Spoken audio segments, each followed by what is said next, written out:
Hello ladies and gentlemen, and welcome to TG10, Top 10 Reasons to be Excited for Kingdom Come Deliverance.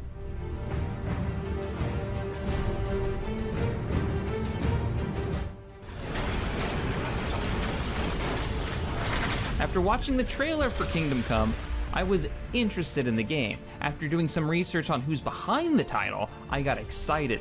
They've got devs who have been behind the games like Mafia, Mafia 2, Arma, the original Operation Flashpoint, Crysis 3, Forza. If you check out the team's blog, they have a great, realistic attitude about game development that comes from years of experience. Currently, the team has about 30 members, and their goal is to grow to around 70. They've got a really impressive list of developers, and I highly recommend you guys go over to their page and check out where these guys are from.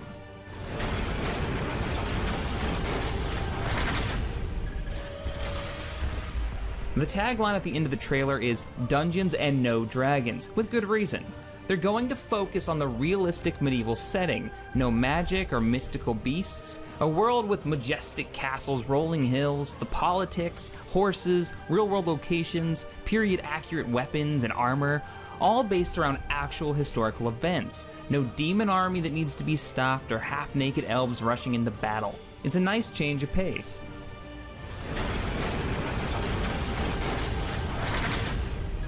Think of Kingdom Come as a mix between Braveheart with the freedom of the open world games like Skyrim, the setting of Mountain Blade, and the storytelling of The Witcher and Red Dead Redemption. Here's a quote from the devs that got me really pumped. "You could say we'd like to give Arma, a franchise many of them have worked on, an RPG makeover, streamlining the systems and controls, polishing the overarching world while keeping the unique, genuine feeling of its action and environments." Now that sounds really cool, because I love Arma, I love the scale, I love the size of those games, but put it in a medieval setting? Oh man, yeah.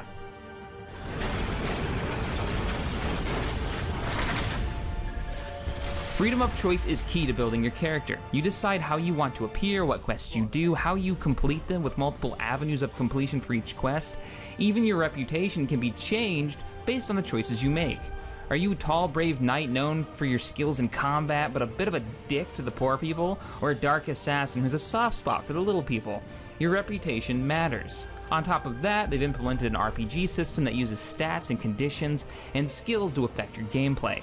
Eating and sleeping keeps you alive and is required, and skills will allow you to craft weapons, fight with a sword. Stats like strength, speed, and agility give you a very Fallout-like feeling, and really make it so you can make that custom character you have in mind.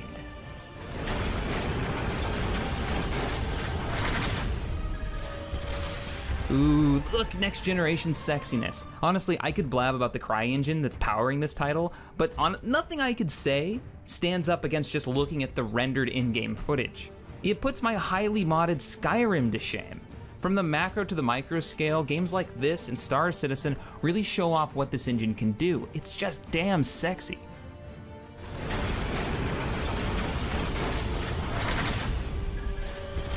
Kingdom Come is developing a dynamic world with a complex ecosystem ready for players to just toy around with it.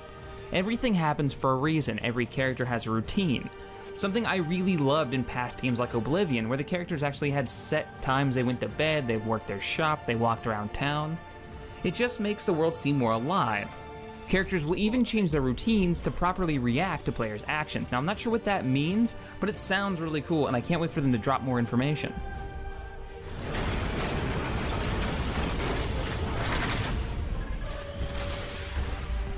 Something that's done really poorly in most games is crafting.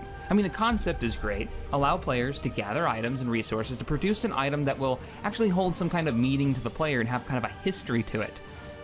Sadly, what crafting really turns out to be is just a clicking through menus kind of gameplay, and then the item just appears in my backpack. In Kingdom Come, crafting is going to be skill-based mini-games that extends the crafting experience, using a hammer to forge and pound out your weapon, to using a wheel to sharpen up your blade. Create potions and ointments with alchemy, picking locks and pockets will be far more engaging. It's a great concept and I hope they really run with it.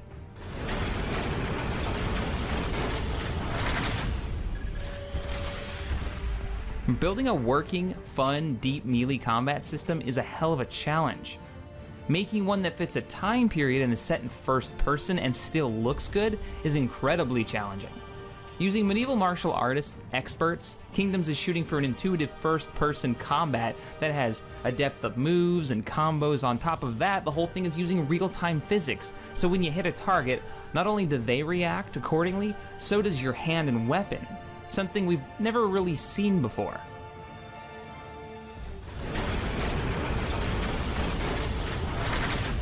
So it's taking place in the 15th century in Europe. The year's 1403, the king's dead, his son is pretty weak.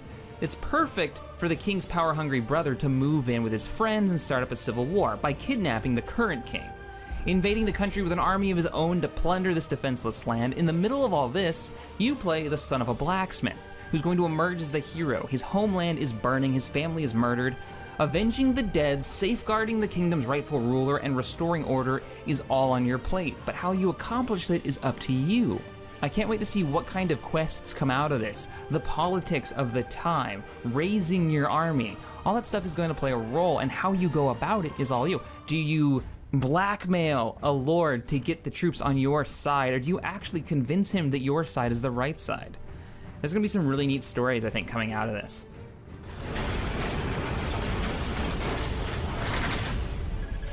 And lastly, number 1, large-scale battles. Now, one of the only issues I have with vanilla Skyrim is my ability to make characters that literally are a one-man army. Walking into a bandit camp and laying waste to the local garrison, taking on like 5, 15, 20 targets at a time. In Kingdom Come, it's more about how you fight and how many people you have on your side, evening the numbers. So taking on multiple enemies at the same time is going to be difficult, which I'm really excited about. You're not a superhero. Eventually, you're going to have to rally an army and lead them Braveheart style in an epic, climactic battle, sieging castles and meeting your foe in the field. You actually have to think about the fights you're going to pick and when you pick them, which is gonna be a big part of the game, I think at least.